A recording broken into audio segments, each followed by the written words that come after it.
Halo teman-teman, di sini saya akan menjelaskan tentang analisis risiko dan ketidakpastian.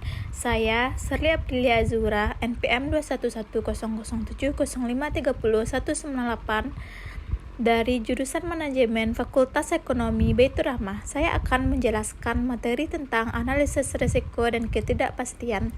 Di sini saya akan menjelaskan materi yang akan kita pelajari, yaitu tentang analisis risiko dan ketidakpastian. Teori ekonomi sering mengabaikan dua masalah pokok yang sering terjadi di dunia nyata, yaitu masalah ketidakpastian dan ketidaksempurnaan informasi. Di sini kita akan mempelajari tentang bagaimana cara membuat keputusan produksi dan konsumsi dalam kondisi ketidakpastian. Yang kedua, informasi merupakan suatu komoditi yang hanya bisa diperoleh dengan mengeluarkan biaya. Ketidakpastian, probabilitas, dan nilai harapan. Istilah probabilitas digunakan untuk mengukur secara kuantitatif berbagai kemungkinan kejadian yang tidak pasti. Konsep probabilitas dibagi menjadi dua, yaitu probabilitas objektif dan probabilitas subjektif. Konsep yang digunakan dalam praktik lebih banyak probabilitas subjektif. Risiko dan ketidakpastian.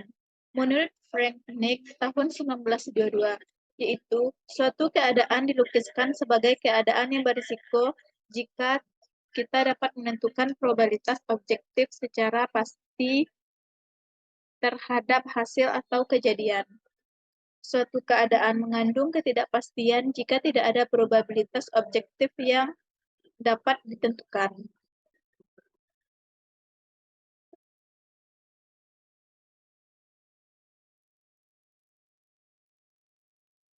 Di sini saya akan menjelaskan tentang hal-hal yang berhubungan dengan risiko. Yang pertama, ketidaksempurnaan mengenai suatu kejadian yang tidak diinginkan. Yang kedua, sesuatu yang terjadi di luar tujuan semula. Yang ketiga, kemungkinan terjadinya sesuatu yang merugikan. Beberapa cara yang lazim dalam menghadapi risiko. 1. Menghindari risiko dapat kita lakukan dengan cara menghindari penyebab timbulnya risiko. Yang kedua, mengurangi risiko dengan cara memperkecil kemungkinan terjadinya risiko atau memperkecil kerugian akibat risiko yang mungkin terjadi. Yang ketiga, mengasuransikan risiko dapat kita lakukan dengan cara memindahkan risiko. Sikap terhadap risiko.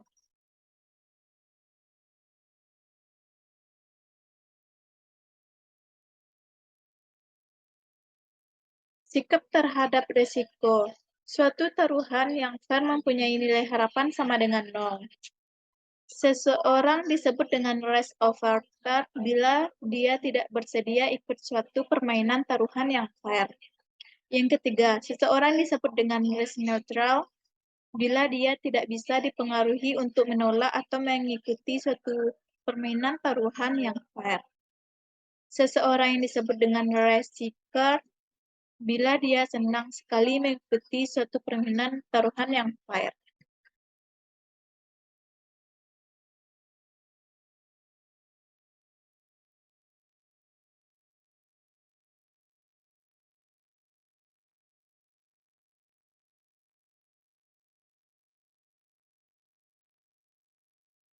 Selanjutnya, saya akan menjelaskan tentang langkah-langkah pengambilan keputusan. 1. Pembatasan masalah. Pembatasan masalah merupakan penentuan alternatif apa yang bisa kita lakukan atau alternatif yang ada. Pertanyaan yang dapat diambil dari pembatasan masalah adalah yang pertama, masalah apa yang dihadapi. Yang kedua, siapa yang akan memutuskan. Yang ketiga, bagaimana keadaan yang melatar belakangi pengambilan keputusan. Yang keempat, bagaimana pengaruhnya terhadap tujuannya pada manajemen. Yang kedua, penentuan tujuan. Pertanyaan yang perlu dijawab adalah, apa tujuan pengambilan keputusan? Yang kedua, bagaimana seharusnya si pengambil keputusan tersebut menilai hasilnya dibandingkan dengan tujuannya. Dan selanjutnya, bagaimana jika si pengambil keputusan tersebut ingin mencapai tujuan yang bertentangan satu sama lain? Dalam keputusan ekonomi, kita tidak selalu mendapatkan apa yang kita inginkan. Namun demikian, dalam keputusan memilih, kita harus tahu apa yang kita inginkan. Selanjutnya, pencarian alternatif. Pertanyaan yang diajukan tentang pencarian alternatif adalah apa alternatif tindakan untuk mencapai tujuan. Yang kedua, variabel apa yang dapat kita kendalikan. Dan yang ketiga, apa kendala yang kita hadapi dalam pencapaian tujuan.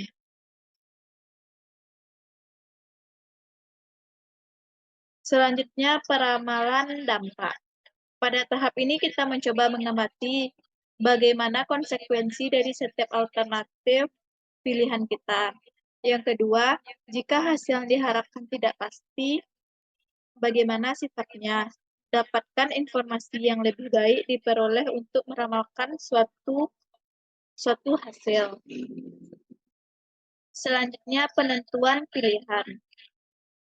Setelah semua analisis selesai dilakukan, kita bisa menentukan pilihan yang paling kita inginkan. Selanjutnya, penggunaan analisis sensitivitas. Analisis sensitivitas adalah hal yang perlu diperhatikan adalah pertama, bagaimana sifat dari masalah yang menentukan pilihan tindakan yang optimal tersebut. Yang kedua, bagaimana pengaruh perubahan keadaan-keadaan tertentu terhadap keputusan optimal yang diambil.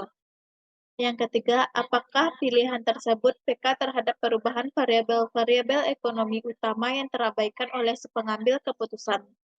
Analisis sensitivitas menjelaskan bagaimana suatu keputusan yang optimal akan berubah jika fakta-fakta ekonomi utama berubah. Kegunaan dari analisis sensitivitas adalah yang pertama, memberikan informasi fakta-fakta kunci dan permasalahan yang mempengaruhi keputusan. Yang kedua, menelusuri pengaruh perubahan-perubahan variabel yang tidak diyakini pengambilan keputusan. Yang ketiga, menghasilkan solusi dalam kasus proses pengulangan pengambilan keputusan jika keadaan-keadaan tersebut dimodifikasi. Kegunaan analisis sensitivitas.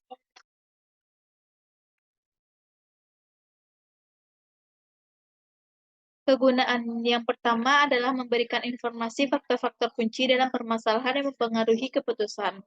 Yang kedua, menelusuri pengaruh perubahan-perubahan variabel yang tidak diyakini pengambilan keputusannya. Yang ketiga, menghasilkan solusi dalam kasus proses pengulangan pengambilan keputusan jika keadaan-keadaan tersebut dimodifikasi. Sekian penjelasan tentang analisis resiko dan ketidakpastian yang saya jelaskan. Assalamualaikum warahmatullahi wabarakatuh.